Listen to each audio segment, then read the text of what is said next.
Hi guys. Are my characters evil? Are my books evil? Are my plots evil? Is anything I do evil? Probably. And is that my intention? This is something I've been thinking about a lot lately. And the reason why I think about it is because there's so much evil in the world today. It's just, and I think it's always been there. I don't think this is something new. Like it just suddenly happened. I think it's been there. And I think what happens is that because of the internet and things going on, everything kind of eventually has to come up to the surface. And unfortunately, we're finding that there's a lot of terrible things going on throughout the world. Politics is just, scratching the surface. There's a lot of other stuff. And, or questionable things. Things we're not sure. Is there something evil going on here or is it not? And there's conspiracy theories, which are sometimes conspiracy facts and sometimes they're not. And then you don't know what to think. But anyways, point being, there's evil. Now, putting a book out like mine or my Hernandez series where there's very questionable, and by questionable, I mean probably evil things being done and taking place. After all, my character, George Hernandez, has in the past referred to himself as the devil, which you have to consider too. When he was in the cartels in Mexico, that was pretty normal. That's the kind of normal mentality.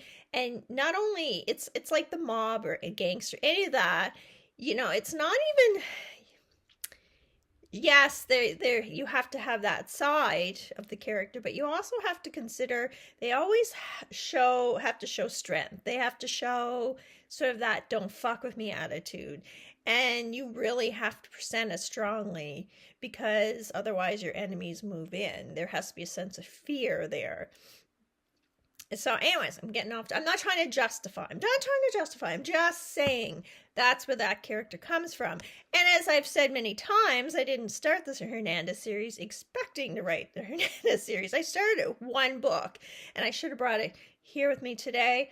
I knew I was talking about all this, but it was called We're All Animals. It was supposed to be by itself, and then it kind of grew into the series. But that character, I should say the protagonist in that book was Chase Jacobs, a very innocent boy next door, and boy does he change as the series moves on.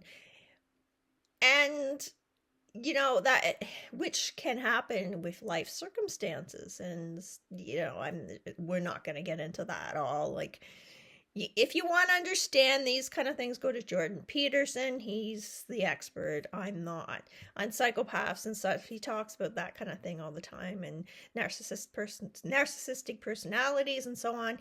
That's his area of expertise, not mine. Although you could probably say I have characters who would fall under that sort of area. So regarding when I thought about it, and maybe I'm just trying to justify what I do. I don't write things just to kind of give shock value, which I've been accused of. I write things, and I've always, the whole time of my life, that sounds so weird.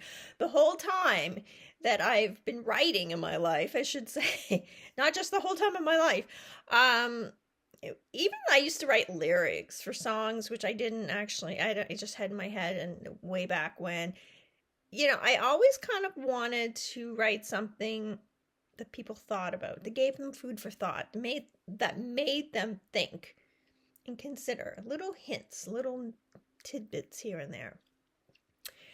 And I think as well with what I'm doing now, and again, maybe some people would say I'm just trying to justify it, maybe I am, but I feel like when I write about evil things that are happening with my characters in the story, evil decisions, murder, and so on, I'm writing what I'm seeing.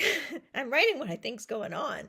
And even before I knew the whole scope of how bad things were in the world and how close I was to reality, especially here in Canada, I thought, okay, other countries maybe, no, our country's just as evil. There's stuff you just hidden well. It's like somebody said to me, there's two worlds. There's the world that we all see, and there's like an underground world. And if you know it, you know it. And if you're in it, you know everyone else in it. And I had heard that before, but when I really thought about it, yeah, it's true. Anyways, I back to what I was saying. So I think that although we have come to a point in the world where we see there's a lot of evil, and maybe some people seen before, and some people don't think see it at all. They still have their heads buried into the sand. I think writing about this kind of thing, maybe, and some people would believe is not a great idea. Perhaps they're right. I just kind of like to write what I see because I want people to recognize it, that this is happening, that, okay, George Hernandez, yes, he's a character. He's a former cartel guy, comes to Canada, kind of takes over and controls the government. Do you think that might happen? You think, no, a cartel guy, maybe, maybe not. Do you think evil people might run the government? Whether you're in Canada, the States, I don't care where you are. Do you think maybe that's happening? And, what do you think? I would love to hear your comments. Do you think that actually happens? Do you think that is happening? Do you think it's happening now in whatever country you're in watching this? I feel like, again, maybe I'm just trying to justify what I do, but I really feel like when I write this stuff, I'm trying to put tidbits out there to make people think. And that's all this has ever been about, to make people think. Even if I write a blog, whatever, make people think. Maybe open their eyes and look around, because you reach people in very different ways. Some people do podcasts where they out and out show you what's going on, and some people have podcasts where they have their opinions, and some people do anything. There's so many things: newspaper article, opinion article, if people read papers anymore, a cartoon, whatever. We all have our way of kind of expressing and getting points across and to trigger thoughts. And this is mine. This is mine. Anyway, I was just going to put that out there. It's been on my mind lately. Thought I should mention it, see what you guys think. Do you think there is a bunch of gangsters possibly running your government, wherever your government is? And by gangsters, I mean not officially be gangsters, but how you define a gangster, a criminal, somebody who's not playing by the rules. Just curious. Let me know what you guys think. Please like, share, subscribe if this brought you any value. If you're interested in my videos, hit the bell if you're on YouTube, if you're in Rumble. I kind of push things in Rumble a little bit more. Sorry, YouTube. It's smaller. It's a originally Canadian. I think they're in the States now. But Canadian platform, and I want to support it, and they're all for free speech. Anyways, guys, thank you. Have a wonderful day.